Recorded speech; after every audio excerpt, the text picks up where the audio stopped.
श्रीमद्वाल्मीकि रामायण युद्धकांड अध्याय 53 वज्रदष्ट का सेना सहित युद्ध के लिए प्रस्थान। वानरों और राक्षसों का युद्ध। अंगद द्वारा राक्षसों का संहार।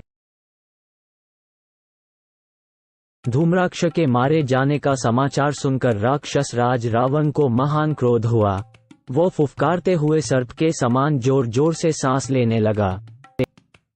क्रोध से कलुषित हो गर्म गर्म लंबी सांस खींचकर उसने क्रूर निशाचर महाबली वज्रदष्ट से कहा, वीर, तुम राक्षसों के साथ जाओ और दशरथ कुमार राम और वानरों सहित सुग्रीव को मार डालो। तब वह मायावी राक्षस बहुत अच्छा कहकर बहुत बड़ी सेना के साथ तुरंत युद्ध के लिए चल दिया।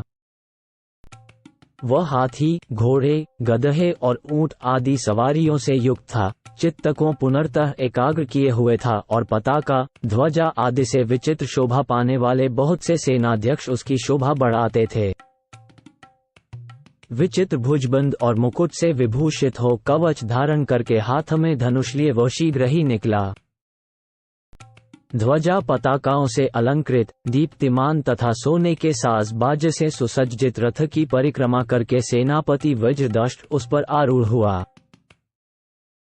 उसके साथ रिष्टि, विचित्र तोमर, चिकने मूसल, भिदिपाल, धनुष, शक्ति, पट्टिश, खड्ग, चक्र, गदा और तीखे फरसों से सुसज्जित बहुत से पैदल योद्धा चले। उनके हाथों में अनेक प्रकार के अस्त्र शस्त्र शोभा पा रहे थे। विचित्र वस्त्र धारण करने वाले सभी राक्षस वीर अपने तेज से उद्भासित हो रहे थे। शौर्य संपन्न मदमत गजराज चलते फिरते पर्वतों के समान जान पड़ते थे। हाथों में तोमर, अंकुश धारण करने वाले महावत जिनकी गर्दन पर सवार थे तथा जो युद्ध की कला में कुशल थे, वे हाथी युद्ध के लिए आगे बढ़े। उत्तम लक्षणों से युक्त जो दूसरे महाबली घोड़े थे, जिनके ऊपर शूरवीर सैनिक सवार थे, वे भी युद्ध के लिए निकले। युद्ध के उद्देश्य से प्रस्थित हुई राक्षसों की वह सारी सेना वर्षा काल में गरजते हुए बिजलियों सहित मेघ के समान शोभा पा रही थी। वह सेना लंका के दक्षिण द्वार से निकली, जहां वानरयूथपति अंगद राह रोके खड़े थे। उधर से निकलते ही उन राक्षसों के सामने अशुभ सूचक अपशकुन होने लगा। मेघ रहित आकाश से तत्काल दू सह उल्कापात होने लगे। भयानक गीदड़ मुंह से आग की ज्वाला उगलते हुए अपनी बोली बोलने लगे। घोर पशु ऐसी बोली बोलने लगे जिससे राक्षसों के संहार की सूचना मिल रही थी। युद्ध के लिए आते हुए योद्धा बुरी तरह लड़खड़ाकर गिर पड़ते थे। इससे उनकी बड़ी दारुण अवस्था हो जाती थी। इन उत्पात सूचक लक्षणों को देखकर भी महाबली वज्रदष्ट ने धैर्य नहीं छोड़ा।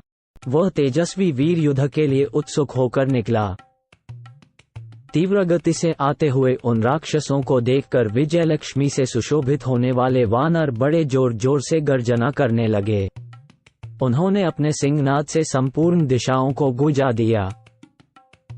तदनंतर भयानक रूप धारण करने वाले घोर वानरों का राक्षसों के साथ तुमुल युद्ध आरंभ हुआ।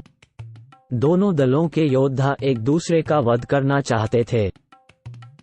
वे बड़े उत्साह से युद्ध के लिए निकलते, परंतु देह और गर्दन कट जाने से पृथ्वी पर गिर पड़ते थे। उस समय उनके सारे अंग रक्त से भीग जाते थे।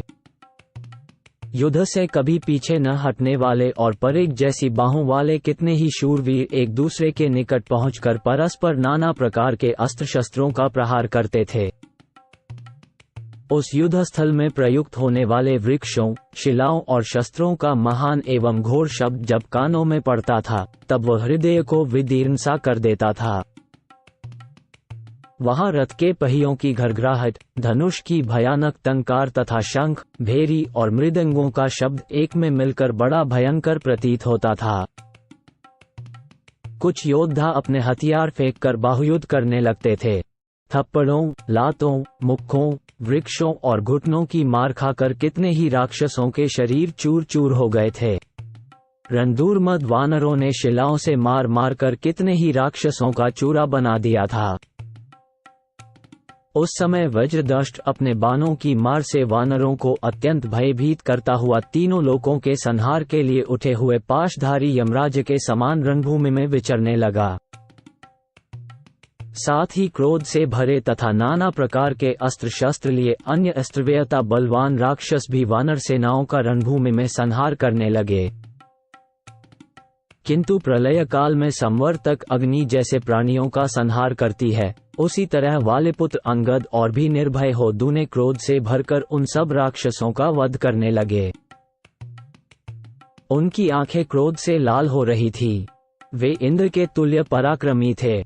जैसे सिंह छोटे वन्य पशुओं को अनायास ही नष्ट कर देता है, उसी तरह पराक्रमी अंगद ने एक वृक्ष उठाकर उन समस्त राक्षस गणों का घोर संहार आरंभ किया। अंगद की मार खाकर वे भयानक पराक्रमी राक्षस सिर फट जाने के कारण कटे हुए वृक्षों के समान पृथ्वी पर गिरने लगे। उस समय रथों, चित्र विचित्र ध्वजों, घोड़ों, राक्षस और वानरों के शरीरों तथा रक्त की धाराओं से भर जाने के कारण वह रणभूमि बड़ी भयानक जान पड़ती थी। योद्धाओं के हार, केयूर, बाजूबंद, वस्त्र और शस्त्रों से अलंकृत हुई रणभूमि शरतकाल की रात्रि के समान शोभा पाती थी। अंगद के वेग से वहां वह विशाल राक्षस सेना उस समय उसी तरह कांपने लगी, जैसे वायु के वेग से मेघ कंपित हो उठता है।